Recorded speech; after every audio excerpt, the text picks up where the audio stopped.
अल्हम्दुलिल्लाह वस्सलातु वस्सलामु अला रसूलिल्लाह। ग्रुप आपको मसाइल और उनका हल। ग्रुप में सवाल आयो है हिकिड़ी आयत जे मुतालिक सूरह यूनुस तंहिंजे आयत नंबर 58।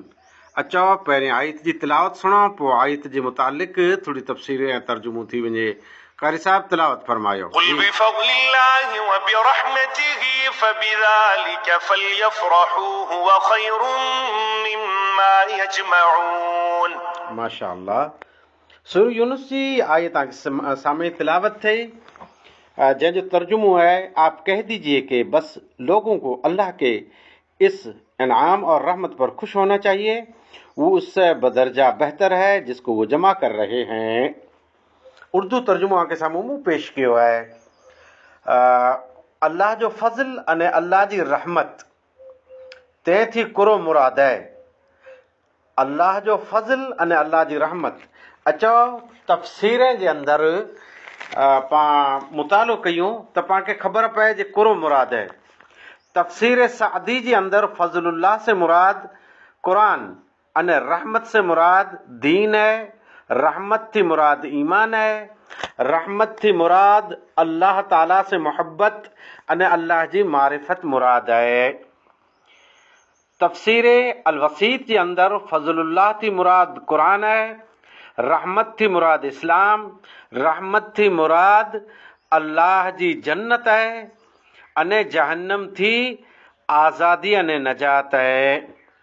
तफ़सीर बगवी जे अंदर सल्फ़ सालिहीन जा अक़वाल मुराद आहिनि।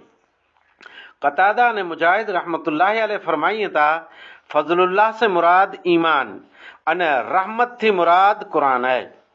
अबू सईद खुदरी रहमतुल्लाहि अलैहि फरमाइनि था, फज़लुल्लाह से मुराद कुरान है। रहमत थी मुराद ही है त अल्लाह ताला पाके कुरान वारे मां थी बनाए। अब्दुल्लाह इब्न उमर रज़ी अल्लाह ताला अन्हु फरमाइनि था, फज़लुल्लाह थी मुराद इस्लाम है अने रहमत थी मुराद अल्लाह ताला जेको ये रहमत पंहिंजे दिल जे अंदर विधे मुराद है। खालिद बिन मअदान फरमाइनि था, फज़लुल्लाह थी मुराद इस्लाम है। रहमत थी मुराद अल्लाह ताला जूं सुन्नतूं आहिनि। अने ई पण तफ़सीरनि जे अंदर मौजूद है, फज़लुल्लाह थी मुराद ईमान अने रहमत थी मुराद जन्नत है।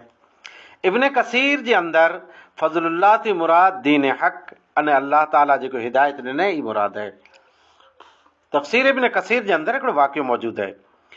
उमर फारूक रज़ी अल्लाह ताला अन्हो के साम्हूं के मुल्क जो ख़राज पेश थियो, माल गनीमत आयो, तॾहिं हू इहा आयत पेश कई था माल गनीमत जो ढेर ॾिसी करे, कुल बिफ़ज़लिल्लाहि व बिरहमतिही फबिज़ालिका फलयफ़रहू। सॼी आयत तिलावत कई था।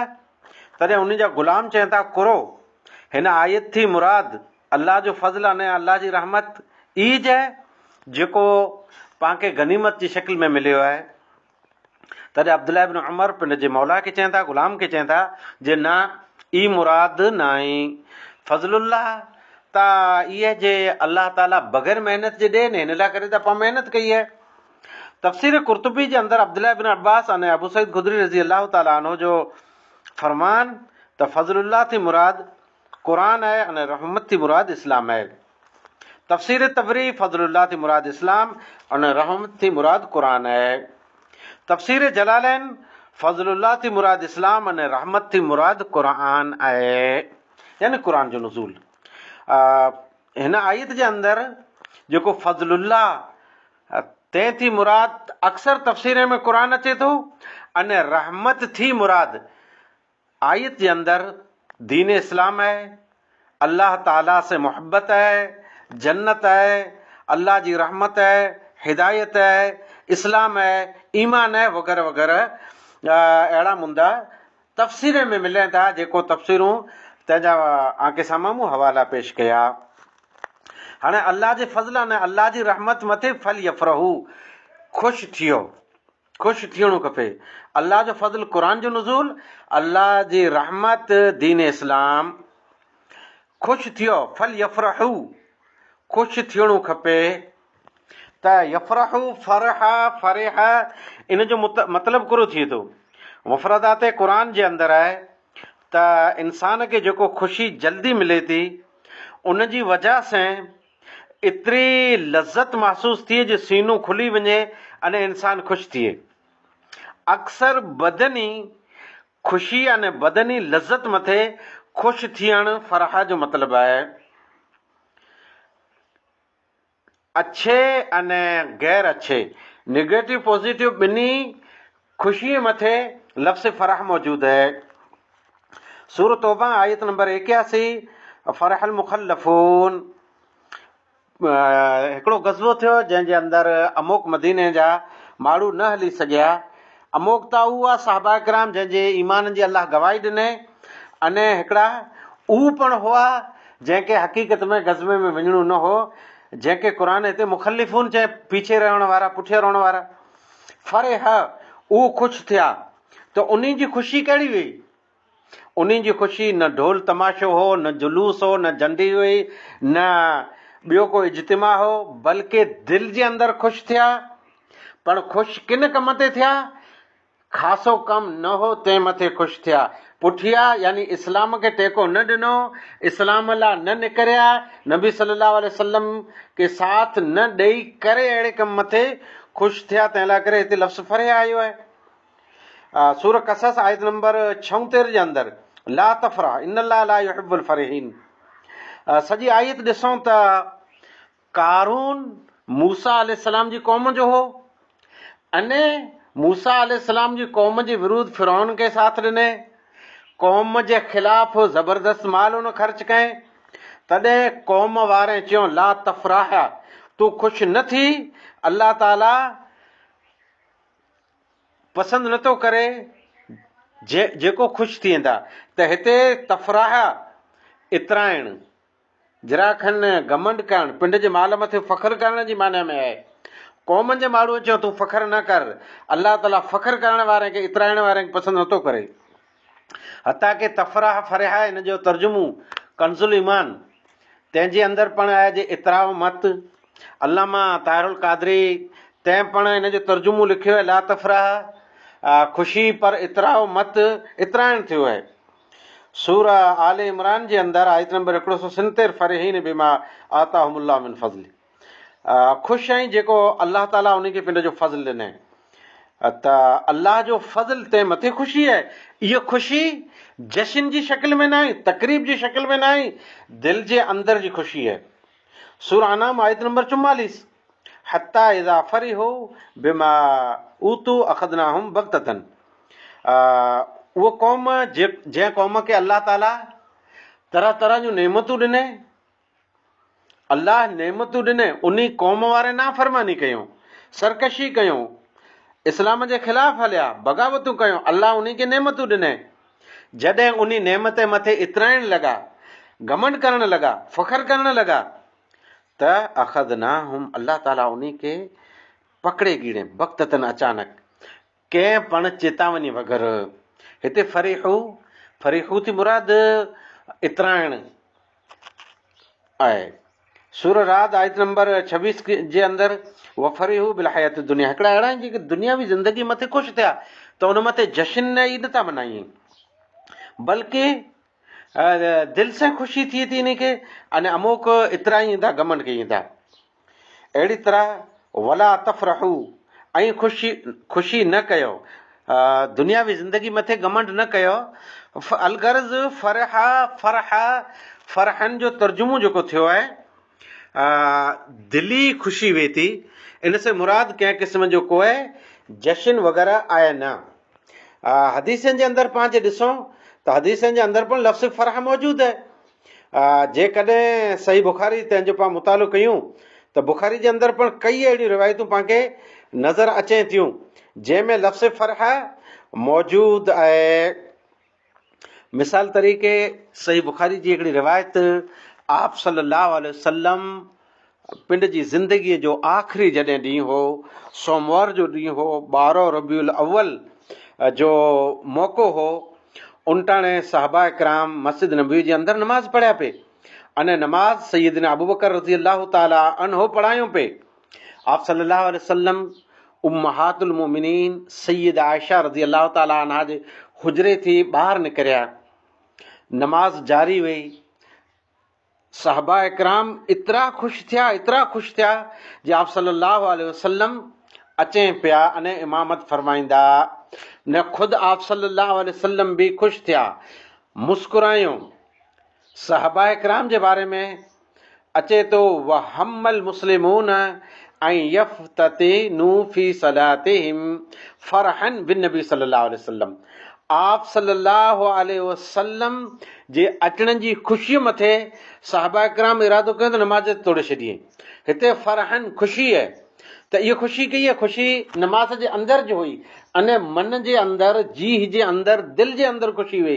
हीअ को ख़ुशी ढोल तमाशे से न हुई, को ख़ुशी ख़ासि कंहिं तारीख़ मथे न हुई, इहो ख़ुशी ख़ासि कंहिं ईअं सम्झो जे जशन का कंहिं फंक्शन मथे न हुई, आप सल्लल्लाहु अलैहि वसल्लम जी अचण मथे हुई, पर ख़ुशी हुई दिलि जे अंदर।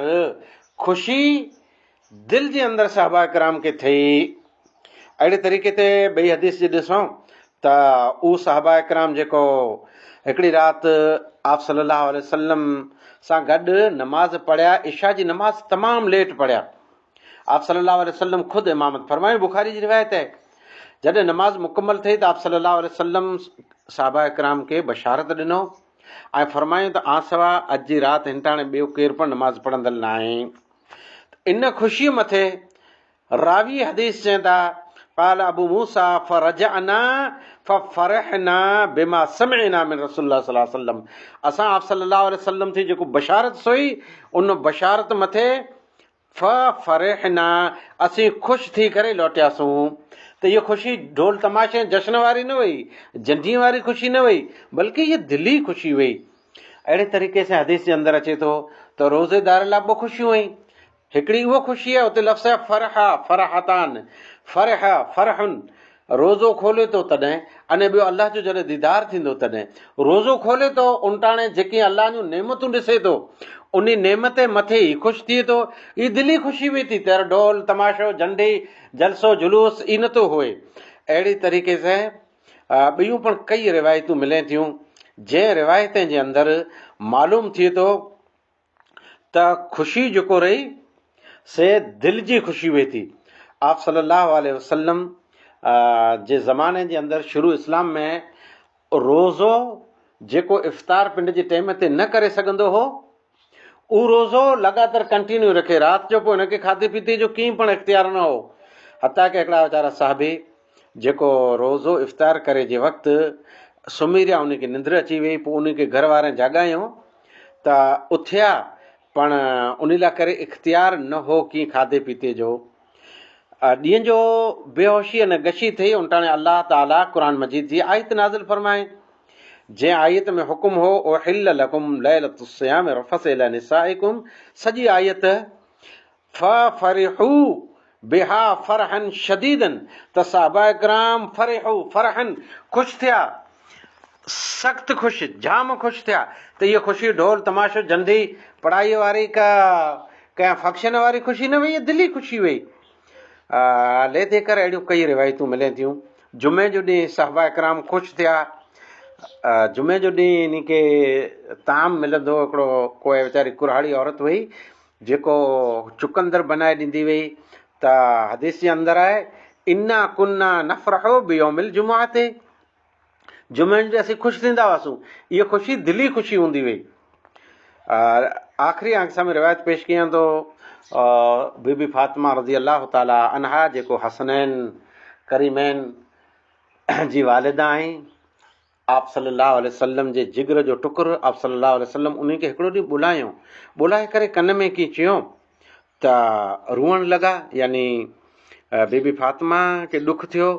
थोरी वार में आप सल्लल्लाहु अलैहि वसल्लम फिरी कन में कीअं चयो त ख़ुशि थिया।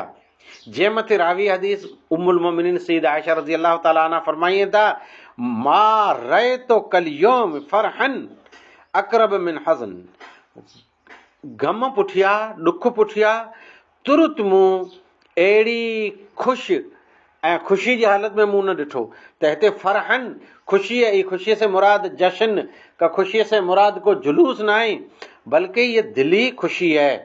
बेशक आप सल्लल्लाहु अलैहि वसल्लम जी विलादत अहले ईमान ला खुशी, आप सल्लल्लाहु अलैहि वसल्लम जी नबूवत बिअसत अहले ईमान ला खुशी, अल्लाह जो फज़ल, अल्लाह जी नेमत, आप सल्लल्लाहु अलैहि वसल्लम जी मक्की ज़िंदगी अहले ईमान ला अल्लाह जी नेमत, नबी सल्लल्लाहु अलैहि वसल्लम जी मदनी ज़िंदगी अहले ईमान ला नेमत, आप सल्लल्लाहु अलैहि वसल्लम जी पूरी ज़िंदगी ॾींहुं राति गज़वा मक्को मदीनो उथियण वेहण हर नबी सल्लल्लाहु अलैहि वसल्लम जी अदा अहले ईमान ला अल्लाह जो फज़ल, अल्लाह जी नेमत, अल्लाह ताला जो वॾो अहसान अहले ईमान मथे अने ख़ुशीअ जो बाइस आहे।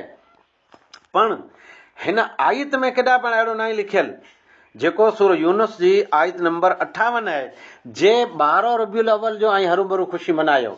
इहा आयत आप सल्लल्लाहु अलैहि वसल्लम मथे नाज़िल थी। आप सल्लल्लाहु अलैहि वसल्लम कॾहिं पण 12 रबीउल अव्वल जो जश्न न मनायो।